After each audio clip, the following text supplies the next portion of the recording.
Excel का interface और basic Excel सीखने के बाद अब हम बढ़ते हैं एक्सेल के फार्मूलाज की तरफ। जो कॉमनली यूज फार्मूलाज है वो इस वीडियो में डिस्कस किए गए हैं, तो लेट्स स्टार्ट द वीडियो।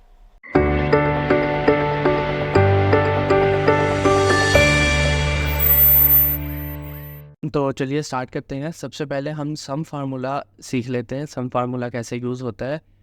तो एक तो तरीका है कि आप एक्सेल में सिंपल प्लस साइन यूज़ करें कोई भी 2-3 वैल्यूज़ को ऐड करने के लिए। लाइक सबसे पहले इक्वल्स टू 2 + 2, ठीक हो गया। ये सिंपल पैरामीटर्स हैं, सिंपल आपने प्लस यूज़ किया और ऐड कर दिया 4, ठीक हो गया। लेकिन अगर बहुत ज़्यादा वैल्यूज़ हो आपके पास, ठीक हो गया, ये जैसे यहाँ क्वांटिटीज़ में आप देख रहे हैं, क्वांटिटीज़ की अगर आपने सारी वैल्यूज़ को प्लस करना है तो ये आपके लिए बहुत मुश्किल हो जाएगा। 6 + 9 + 6, तो ये इसमें गलती के चांसेस भी बहुत ज़्यादा है। तो इससे बचने के लिए हम फार्मूला यूज़ करते हैं =SUM सम, और ये जितने भी नंबर्स हैं इन सबको सिलेक्ट कर लेते हैं और एंटर, ठीक हो गया। तो ये जो है हमारे पास एक तरीका है सबमिशन का। इसके अलावा जो इसी फार्मूले के अदर पैरामीटर्स क्या हैं, =, सम एंड अगर सपोज करें आपने कुछ वैल्यूज़ जो हैं इनको पहले हाईलाइट कर लेते हैं। लाइक दिस वैल्यू, कुछ कलर कर देते हैं हम बैकग्राउंड पर, this 2 values and this values. अगर आपने इनको प्लस नहीं करना तो फिर आप सम का फार्मूला किस तरह से यूज़ कर सकते हैं, उसका भी एक शॉर्ट तरीका है। आप इक्वल्स टू सम लिखे और जितने भी नंबर्स हैं उनको सेलेक्ट किया, फिर उसके बाद comma, this numbers comma, this numbers comma, this numbers and enter. तो अब ये जो सबमिशन है इसमें ये वाली वैल्यूज़ नहीं है, ठीक हो गया, यानी कि ये वाली वैल्यूज़ नहीं है। तो इसका दूसरा जो तरीका है, तीसरा जो तरीका हम कर सकते हैं वो है सब्ट्रैक्शन, थ्रू सब्ट्रैक्शन। अब सब्ट्रैक्शन का एक मतलब माइनस करने का कोई और तरीका नहीं है एक्सेल में, तो हम सबमिशन से ही माइनस करते हैं। वो कैसे कर सकते हैं, हम =, सम फार्मूला लिखा और तमाम वैल्यूज़ को सेलेक्ट कर लिया, ठीक है। It will give the total submission, सबका सम करेगा ये, ठीक हो गया। उसके बाद आप लगाएंगे माइनस साइन, ठीक हो गया। अब ये वैल्यूज़ जो है वो माइनस कर दे टोटल में से, तो आप सम फार्मूला अगेन यूज़ करें, सॉरी, यहाँ पे ब्रैकेट ओपन करें एंड इसमें this value comma this 2 values comma this value, ठीक हो गया। ब्रैकेट क्लोज करें एंड एंटर। तो ये 95 आपका, ये वाला और ये वाला सेम है। इसमें कैसे किया, आपने अलग-अलग बॉक्स सेलेक्ट किए और इसमें क्या किया आपने, with the help of subtraction जो है वो यूज़ किया, टोटल ऐड किया, फिर उसके बाद जो माइनस करना था उनको सब्ट्रैक्ट कर दिया, ऐड करके सब्ट्रैक्ट कर दिया, ठीक हो गया। तो इस तरह से जो है सबमिशन एंड सब्ट्रैक्शन जो है वो आपकी एक्सेल में होती है, परफॉर्म होती है। इसके बाद हम देख लेते हैं कि हमने प्रोडक्ट कैसे करना है, मतलब मल्टीप्लिकेशन कैसे करनी है। तो मल्टीप्लिकेशन के लिए जो फार्मूला है वो है प्रोडक्ट का फार्मूला। लाइक यहाँ पे देखें, अगर आपने टोटल अमाउंट निकालनी है, निकालनी है तो वो कैसे निकलेगी, आप सिंपल =, प्लस करें एंड प्रोडक्ट, ठीक हो गया। और इसमें भी वही तरीका है, आप इस तरह भी सिलेक्ट कर सकते हैं, आप अलग-अलग भी सिलेक्ट कर सकते हैं। इसको सिलेक्ट किया, कॉमा दिस, एंटर, तो ये इन दोनों का प्रोडक्ट हो गया। दूसरा तरीका क्या है, =, दिस मल्टीप्लाई बाय दिस, ये मल्टीप्लाई हो गया, ठीक हो गया। ये भी एक तरीका है, आप मल्टीप्लाई कर सकते हैं। और प्रोडक्ट, थ्रू प्रोडक्ट फार्मूला भी आप इसे यूज़ कर सकते हैं। मैं प्रोडक्ट फार्मूला ही लगाता हूँ, प्रोडक्ट, ये 2 वैल्यू सेलेक्ट की, इसके बाद एंटर, ठीक हो गया। तो ये वैल्यूज़ आ गई। इसके बाद इसको सारे को Ctrl+D कर देते हैं, तो ये आपका फिल हो गया। तो ये आपकी आ गई अमाउंट। अब अमाउंट के साथ साथ यहाँ पे टैक्स भी है कि आपने जो है वो 15% टैक्स जो है वो पे करना है हर आइटम के ऊपर। तो हम यहाँ पे लिख देते हैं अमाउंट विद टैक्स, ठीक हो गया, अटैच हो गई, ठीक हो गया, ऑटो एडजस्ट किया, अटैच हो गई। टैक्स के लिए हम फार्मूला यूज़ करते हैं प्रोडक्ट का ही, ठीक हो गया। यहाँ पे ये 2 वैल्यू सेलेक्ट की, प्राइस एंड क्वांटिटी सेलेक्ट की, उसके बाद कोमा दिया और उसके बाद टैक्स की वैल्यू, टैक्स कहाँ पे है, H2 में, तो इसे प्रेस किया एंटर। ठीक हो गया, सिंपल इसको भी फिल कर देते हैं। ठीक हो गया, तो इस तरह से हम प्रोडक्ट फार्मूला यूज़ करते हैं। राइट हो गया। इसके बाद दोबारा सबमिशन को एक दफ़ा देख लेते हैं कि अमाउंट इन सबको मैंने अगर सम करना है तो वो कैसे करूँगा। एक शॉर्टकट समझ लें, ऐड प्लस। ठीक हो गया, ऐड कर प्रेस करेंगे एंड और साथ में इक्वल्स टू वाला बटन या प्लस वाला बटन आप प्रेस करेंगे तो ये सम हो जाएगा। ठीक हो गया, शॉर्टकट। दूसरा जो है, आप यहाँ पे आए, ये सबमिशन का है, इसको प्रेस करें तो ये सारा सबमिशन का सम का खुद ब खुद फार्मूला लग गया, ऐसा। ठीक हो गया, ये विदाउट टेक्स्ट अमाउंट है और ये विद टेक्स्ट अमाउंट है। इसके बाद हम एक और फार्मूला देख लेते हैं जिसमें दोनों इकट्ठे हैं। सम मल्टीप्लिकेशन और सबमिशन जो है वो इकट्ठी है, एक साथ है। तो वो फार्मूला अब हम देख लेते हैं वो कैसे है। उसे कहते हैं some product formula. For example, आपने ये दो कॉलम खरीदने, आपके पास ये दो कॉलम्स नहीं है, आप अमाउंट और अमाउंट विद टेक्स्ट नहीं ले सकते। ठीक है, इसे मैं हाइड कर देता हूँ कंट्रोल 0 से। तो अब जो है, मैंने टोटल अमाउंट लिखनी है इस ब्लॉक में, सिर्फ एक ही ब्लॉक यूज़ करना है, टोटल अमाउंट यूज़ करनी है। तो मेरे पास कोई और कॉलम भी नहीं है, तो मैं डायरेक्ट फार्मूला यूज़ करूँगा सम प्रोडक्ट का, सम प्रोडक्ट। ठीक हो गया, ये सम प्रोडक्ट का फार्मूला यूज़ करेंगे। यहाँ से प्राइस सेलेक्ट की, कॉमा, क्वांटिटी सेलेक्ट की, एंटर। तो ये आपके पास वैल्यू आ गई। देख लेते हैं कि ये वैल्यू और जो हमारी अमाउंट से जो वैल्यू आई थी वो सेम है या नहीं। अनहाइड किया तो यहाँ पे ये वाली वैल्यू और ये वाली वैल्यू सेम है। चेक कर लेते हैं further, this equals to this, enter, true. ये दोनों वैल्यू सेम है। ये चीज़ें हो गई। अब हम देख लेते हैं एवरेज फार्मूला। कि एवरेज फार्मूला क्या है। अगर हमने इन सब वैल्यूज़ की एवरेज निकालनी है, मतलब कितनी क्वांटिटीज़ हमने ख़रीदी हैं उनकी एवरेज क्वांटिटी क्या है, तो आप सिंपल एवरेज का फार्मूला यूज़ करें, एवरेज, और ये सारी वैल्यू सेलेक्ट कर लें। ठीक हो गया। आर्गुमेंट वैसे ही रहेंगे सेम, आप कॉमा लगा के अलग अलग सेलेक्ट कर लें या एक साथ सेलेक्ट कर लें, वो आपकी मर्ज़ी है। तो 6.2 जो है वो एक एवरेज वैल्यू है आप लोगों की क्वांटिटी के लिहाज से। क्वांटिटी आपकी एवरेज, इतनी क्वांटिटीज़ आपने परचेज़ की है डिफरेंट आइटम्स की। अब हमारे पास सपोज करें कि ये जो कॉलम है, कंट्रोल स्पेस से पूरा कॉलम, इंटायर कॉलम हाईलाइट होता है। ये जो पूरा कॉलम है ये हमारे पास नहीं है, ये हाइड है, कंट्रोल 0 नहीं है। अब हमारे पास कैसे पता चलेगा कि टोटल आइटम्स हमने कितनी है, हमारे पास ये टोटल आइटम्स हैं ये कितनी है। ठीक है, यहाँ पे मैं फाइंड कर लेता हूँ टोटल आइटम्स। ठीक हो गया, ऐड एच ओ आई। टोटल आइटम्स के लिए क्या फार्मूला है, काउंट या काउंट इफ।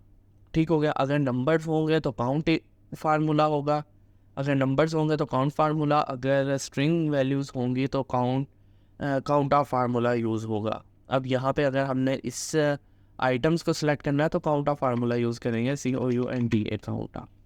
ठीक हो गया। तो काउंटा में यहाँ से ये सारी वैल्यूज़ एंटर, तो ये टोटल 19 आइटम है जो हमारे पास है इस वक्त। यहाँ से देख लेते हैं तो ये टोटल 19 आइटम्स है। ठीक हो गया, यहाँ से भी आपको शो हो रहा है total 19 items.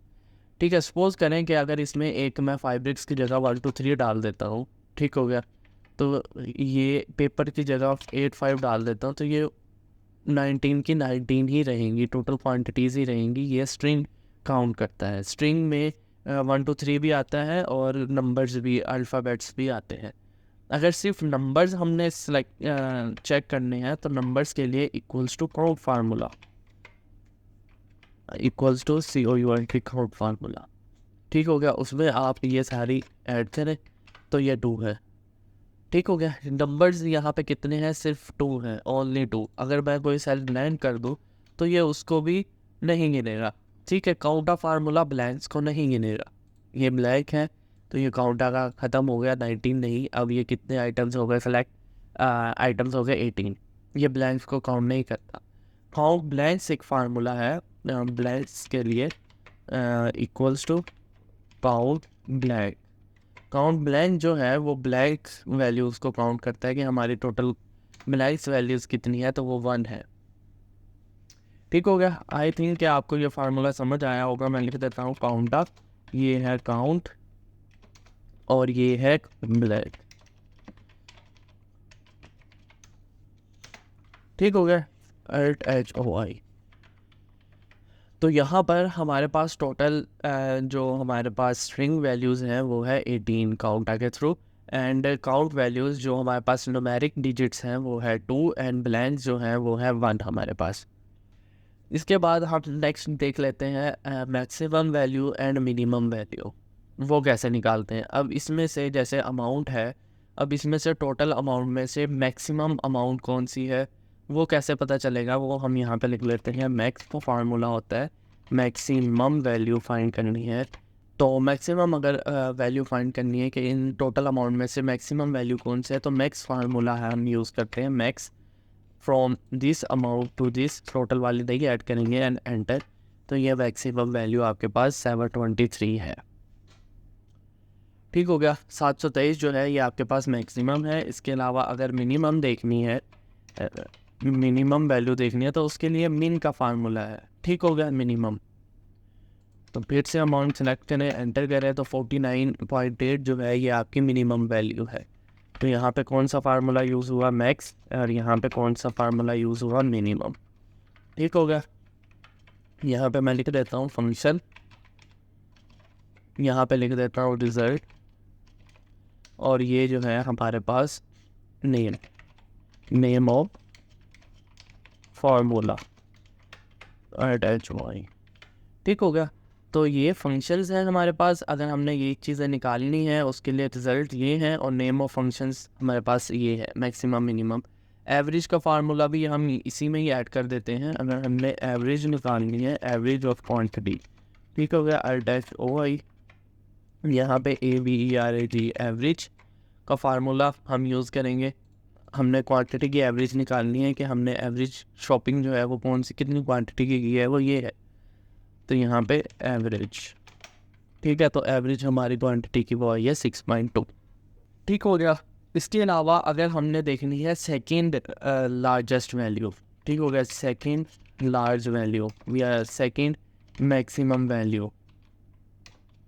Second maximum value के लिए हमारे पास फार्मूला है लार्ज का, इक्वल्स टू LARGE, लार्ज।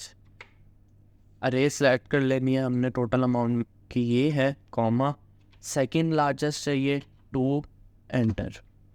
ठीक हो गया, सेकंड जो हमारे पास लार्जेस्ट वैल्यू है आफ्टर 723 वो है 695.28।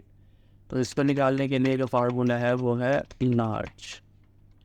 ठीक हो गया, अब लास्ट से सेकंड वैल्यू देखनी है, मतलब जो है सेकंड लास्ट वैल्यू वो कौन सी है, यानी कि मिनिमम से ज़्यादा वाली, एक स्टेप ऊपर वाली, यानी कि सेकंड मिनिमम वैल्यू वो देखनी है। तो उसके लिए है स्मॉल का formula, equals to small, SMALL small. ये इशू क्या है, SMALL small, bracket start, and select कर लें अमाउंट की, टोटल अमाउंट, कॉमा, सेकंड 2। अब यहाँ पे सेकंड, थर्ड, 4, 5, 6, 7, 8, 9, 10 कुछ भी आ सकता है, लेकिन within your a range numbers count, मतलब 19 थे टोटल हमारे पास, ये टोटल 19 है। तो 19 के अंदर अंदर आप 19th वैल्यू जो होगी वो स्मॉलेस्ट होगी, एंड 18 जो है वो यहाँ पे आप 2 लिख रहे हैं स्मॉल में, तो इसे एंटर करें, तो ये आपका हो गया सेकंड स्मॉलेस्ट वैल्यू। ठीक है, फार्मूला हो गया स्मॉल। नेक्स्ट हम देख लेते हैं हमारे पास लुकअप का हम कैसे यूज़ करते हैं। जो लुकअप है वो हम यूज़ करते हैं मोस्टली ग्रेड्स सिस्टम्स के लिए, ईज़िली समझ आ जाता है ग्रेड्स में। तो ये अगर हमने यहाँ पे हमारे पास ऑब्टेन मार्क्स है, टोटल मार्क्स है, परसेंटेज है, उसके बाद ग्रेड्स हमने देने हैं, तो वो कैसे देने हैं। तो यहाँ पे पहले एक कॉलम ऐड कर लेते हैं, @4+, तो उस कॉलम का नाम रख देते हैं परसेंटेज, क्योंकि परसेंटेज पे हम ग्रेड देना चाह रहे हैं। तो इससे परसेंटेज का फार्मूला भी समझ लें, equals to obtain marks divided by total marks multiply by 100। तो ये आपके परसेंटेज आ गई 45.8, कंट्रोल D, तो ये सारे आपके 100 स्टूडेंट्स की परसेंटेज आ गई। ठीक हो गया, उसके बाद एक कॉलम फिर ऐड करें, @+, एंड उसका नाम रखें ग्रेड्स।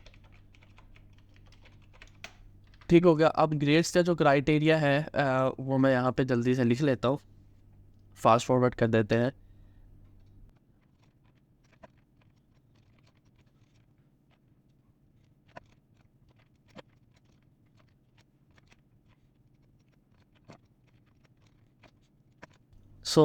ये हमारे पास एक ग्रेडिंग सिस्टम है। अगर तो स्टूडेंट के मार्क्स 0 है, सपोज 0 से 23 के दरमियान है तो F ग्रेड आएगा, 33 एंड 45 के दरमियान है तो C grade, C minor grade. इसी तरह 45 और 50 के अगर दरमियान में है तो C ग्रेड, 50 और 55 के दरमियान C पॉजिटिव, C मेजर जिसे कहते हैं, 5 और 65 के दरमियान B माइनर एंड B। इसी तरह से ग्रेड हमने यहाँ पे डिस्ट्रीब्यूट करने हैं 100 स्टूडेंट्स के। तो उसके लिए जो फार्मूला है इक्वल्स टू लुकअप। ठीक हो गया। लुकअप वैल्यू जो है वो हमारे पास ये परसेंटेज है, जहाँ से हमने वैल्यू देखनी है वो लुकअप वैल्यू है, वो ये है कॉमा। उसके बाद है लुकअप वेक्टर। ये जो 45% है वो कहाँ पे मिलेगा, यहाँ इस कॉलम में हमें मिलने वाला है। ठीक है, और इसे फिक्स कर लेंगे। फिक्स करने की थ्योरी जो है वो मैंने आप लोगों को बताई थी। अगर आप फिक्स नहीं करते तो ये जो है 1 बाय 1 कॉलम नीचे बढ़ता रहेगा। ठीक हो गया। उसके बाद कॉमा, उसके बाद है वेक्टर, रिजल्टेंट वेक्टर। इसको ये वाली वैल्यू लुकअप वैल्यू अगर हमें मिल जाए लुकअप वेक्टर में तो हमें क्या देखना है, हमें ये वेक्टर्स देखने हैं, ABC ग्रेडिंग देनी है। इसको भी आप फिक्स कर लें एंड एंटर। तो 45.8 जो है वो C ग्रेड में फॉल कर रहा है, मतलब 33 और 45 के दरमियान जो 50 और 45 के दरमियान जो मार्क्स हैं वो C के हैं, तो ये C सही है ग्रेडिंग। तो इस ऊपर आए कंट्रोल D, तो ये जितनी भी ग्रेडिंग है वो आपकी सारी यहाँ पे आ गई है। ठीक हो गया, with respect to their percentages. ठीक हो गया, परसेंटेज के लिहाज से ये सारे जो है आपके ग्रेड्स वो डिस्ट्रीब्यूट हो गए हैं। इसके ऊपर आप अगर वो बनाना चाहें, ग्राफ बनाना चाहें, तो वो आप ग्राफ भी बना सकते हैं। ठीक हो गया, तो इस तरह से आप ग्रेडिंग कर सकते हैं। ठीक हो गया, with respect to their percentages. अब अगर आप देखना चाहते हैं कि C कितने हैं ग्रेड और B कितने ग्रेड हैं, मतलब टोटल नंबर ऑफ ग्रेड्स देखना चाहते हैं, तो उसके लिए आप फार्मूला यूज़ करेंगे अपना काउंट इफ का फार्मूला। ठीक हो गया। अब आप देखना चाह रहे हैं कि total grade, total A grade कह लेंगे, A माइनर ग्रेड कह लेंगे, B कह लें। सपोज आप कह रहे हैं टोटल B ग्रेड, हमने टोटल B ग्रेड देखना है कि टोटल B ग्रेड्स कितने हैं, हाउ मैनी इक्वल्स टू, तो count COU and D count if formula. उसके बाद आप रेंज दे दें, ये आपकी रेंज है ग्रेड सारी, और इसे कॉमा। इसके बाद क्राइटेरिया, क्राइटेरिया आप वहाँ से सिलेक्ट कर लें कॉमनली उस फार्मूला में से, यहाँ से B ग्रेड, यहाँ पे आप क्राइटेरिया लिख दें B ग्रेड, एंटर। यहाँ पे आप B लिख दें। तो टोटल ग्रेड जो B ग्रेड है वो 4 है, 4 स्टूडेंट्स ने B ग्रेड लिया है। उसके बाद अगर आप यहाँ पे C लिखेंगे तो ये C ग्रेड कितने लिए है, तो वो 14 है। ठीक हो गया। इसके बाद अगर D ग्रेड देखना है तो D ग्रेड कोई नहीं है। F ग्रेड में कितने हैं, F ग्रेड में 7 है। A माइनर में कितने हैं, 5। ठीक हो गया। तो इस तरह से आप अपनी शीट्स को और इजी और आसान बना सकते हैं विद कॉमन फार्मूलाज।